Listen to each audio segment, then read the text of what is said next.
അനുഗ്രഹങ്ങൾ നിറഞ്ഞിരിക്കുന്ന മഹാസമുദ്രമായ കർത്താവേ, നിന്നിൽ ശരണം പ്രാപിക്കുന്നവർക്ക് സമാധാനത്തിന്റെ തുറമുഖം നീയാകിയാൽ ശീമോന്റെ സാദൃശ്യത്തിൽ ഈ ലോകത്തിന്റെ പാപമുടികളിൽ നിന്ന് എന്നെ കോരിയെടുക്കണമേ. കർത്താവേ, നിന്നെ ഞങ്ങൾ നോക്കി വിളിക്കുന്നത് കൊണ്ട് ഞങ്ങളുടെ സഹായത്തിന് നീ എഴുന്നള്ളണമേ.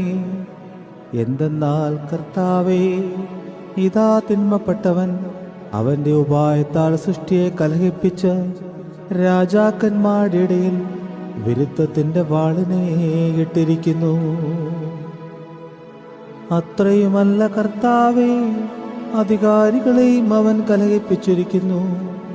എഴുതപ്പെട്ടിരിക്കുന്ന പ്രകാരം കഴിയുമെങ്കിൽ തിരഞ്ഞെടുക്കപ്പെട്ടവരെയും അവൻ വഞ്ചിക്കുന്നു.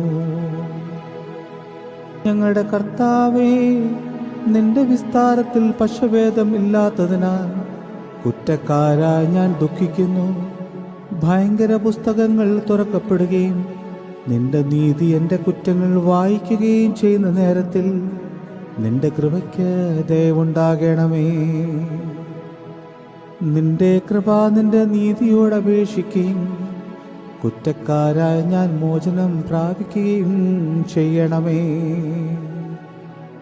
കർത്താവേ, നിന്നോട് ഞാൻ പിഴച്ചു എന്ന് ഏറ്റുപറയുന്നു. കൃപയോടെ ഞങ്ങളോട് കരുണ ചെയ്യണമേ.